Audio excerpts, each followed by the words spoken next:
अस्सलामुअलैकुम dear viewers.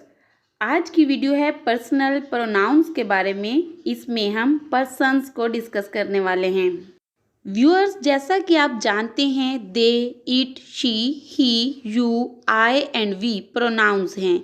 हम इन्हें पर्सनल प्रोनाउंस भी कहते हैं क्योंकि ये पर्सन्स को जाहिर करते हैं। तो आज की वीडियो में हम पर्सनल प्रोनाउंस को इन डिटेल समझने की कोशिश करेंगे और इसमें मुख्तलिफ केसेस को भी डिस्कस करेंगे। So welcome to my channel learning studio 786। Let's start the lesson. First of all I will define the personal pronoun. Personal means कि ये पर्सन्स को जाहिर करता है या इंडिकेट करता है। और प्रोनाउन की डेफिनेशन है a pronoun is a word that is used instead of a noun, यानी ये नाउन की जगह पे इस्तेमाल होता है और नाउन को रिप्लेस कर देता है। और प्रोनाउन को इस्तेमाल करके हम नाउन की रेपिटिशन से बच जाते हैं और बार बार इसका इस्तेमाल नहीं करते। यहाँ पे एग्जांपल दी गई है I, we, they, you, he, she, it. ये सब पर्सनल प्रोनाउंस हैं जो कि नाउन को रिप्लेस करके उसकी जगह पे इस्तेमाल होते हैं। तो व्यूअर्स, आप जानते ही हैं कि पर्सनल प्रोनाउंस को ही पर्सन्स कहा जाता है। There are 3 persons, first person, second person and third person. सबसे पहले फर्स्ट पर्सन को डिस्कस करते हैं। फर्स्ट पर्सन वो होता है जो बात शुरू करता है। आई एंड वी, इसमें सिंगुलर आई है यानी मैं और प्लूरल वी यानी हम हैं। तो इस तरह ये हुआ कि आई एंड वी से मुराद बोलने वाला है और बोलने वाले शख्स को, बात शुरू करने वाले शख्स को फर्स्ट पर्सन कहते हैं और इसका सिंगुलर आई और प्लूरल वी है। अब सेकंड पर्सन को डिस्कस करते हैं। सेकंड पर्सन है यू, यानी जिससे बात की जाती है। बात करने वाला फर्स्ट पर्सन है तो जिससे बात की जाए वो सेकंड पर्सन है। यू से मुराद एक ऐसा शख्स है जो सामने मौजूद होता है। और ये याद रखिएगा कि फर्स्ट पर्सन और सेकंड पर्सन प्रेजेंट कंडीशन में होते हैं, जिसमें एक बात कर रहा है और दूसरा बात सुन रहा है या जिससे बात की जाती है। सेकंड पर्सन में यू जो है ये सिंगुलर भी होगा और प्लूरल भी होगा, यानी यू सेकंड पर्सन में सिंगुलर और प्लूरल के तौर पर इस्तेमाल होता है। अब बात करते हैं थर्ड पर्सन की। थर्ड पर्सन से मुराद एक ऐसा शख्स है जिसके मुतल्लिक बात की जाती है और वो मौजूद नहीं है, यानी दो लोग आपस में बात कर रहे हैं और जिसके बारे में बात की जाती है वो थर्ड पर्सन है जो मौजूद नहीं है। मिसाल के तौर पर अगर किसी थर्ड पर्सन जो मौजूद नहीं है वो लड़का है तो उसके लिए ही, लड़की है तो शी, अगर किसी बेजान चीज़ के बारे में बात की जा रही है तो इट।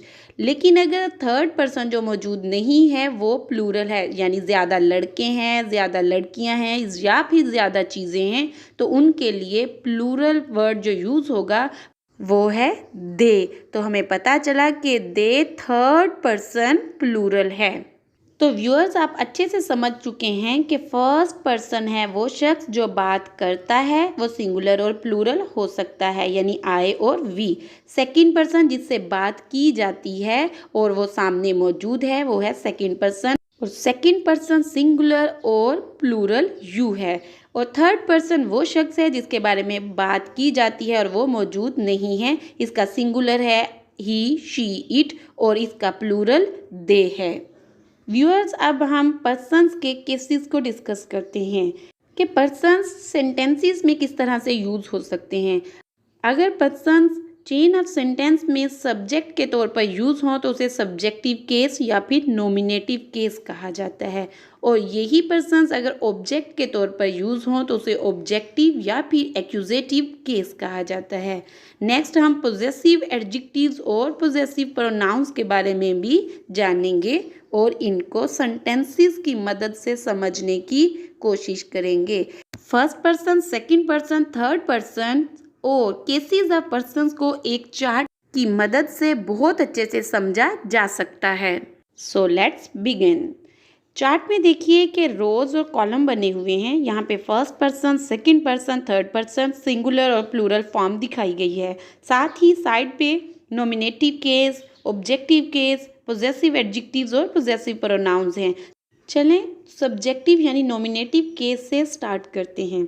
तो स्टूडेंट्स आप जानते हैं कि चेन ऑफ सेंटेंस में सबसे पहले सब्जेक्ट फिर वर्ब एंड ऑब्जेक्ट आता है। अगर pronoun as a subject use हो रहे हों तो उसे सब्जेक्टिव केस कहते हैं या नॉमिनेटिव केस कहते हैं। ये यहाँ पे एग्जांपल्स देखते हैं। वी प्ले क्रिकेट, यहाँ पे we as a subject use हुआ। नेक्स्ट एग्जांपल देखते हैं। ही टीच्स इंग्लिश, यानी वो इंग्लिश पढ़ाता है, यहाँ पे he as a subject use हुआ। तो इन दोनों एग्जाम्पल में we and he personal pronoun में सब्जेक्टिव केस के तौर पर यूज़ हुए हैं। तो व्यूअर्स अब हम ऑब्जेक्टिव यानी एक्यूजेटिव केस को डिस्कस करते हैं। चेन ऑफ सेंटेंस तो आप जान ही चुके हैं, वो है सब्जेक्ट वर्ब एंड ऑब्जेक्ट। यहाँ पे एग्जाम्पल्स देखते हैं। अहमद टीच्स अस, अहमद हमें पढ़ाता है। यहाँ पर वी का ऑब्जेक्टिव केस अस बन रहा है, यानी हमें। नेक्स्ट एग्जाम्पल है आमिना लाइक्स हिम, आमिना उसे पसंद करती है। तो यहाँ पे ही का ऑब्जेक्टिव केस हिम है। तो यहाँ पे हमें पता चला कि जब पर्सन्स एज ए ऑब्जेक्टिव या एक्यूजेटिव केस के तौर पे यूज़ होते हैं तो वो कैसे अपनी प्लेस और अपनी फॉर्म चेंज कर लेते हैं।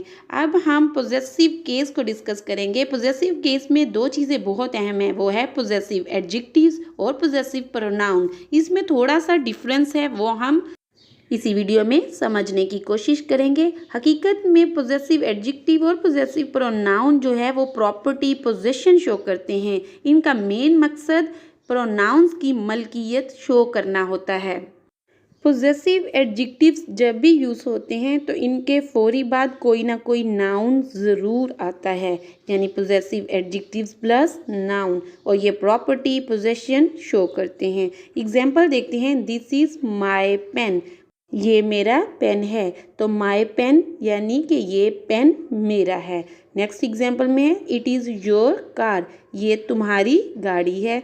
इन एग्जाम्पल्स में my pen and your car ये पोजेसिव एडजेक्टिव्स को शो करते हैं।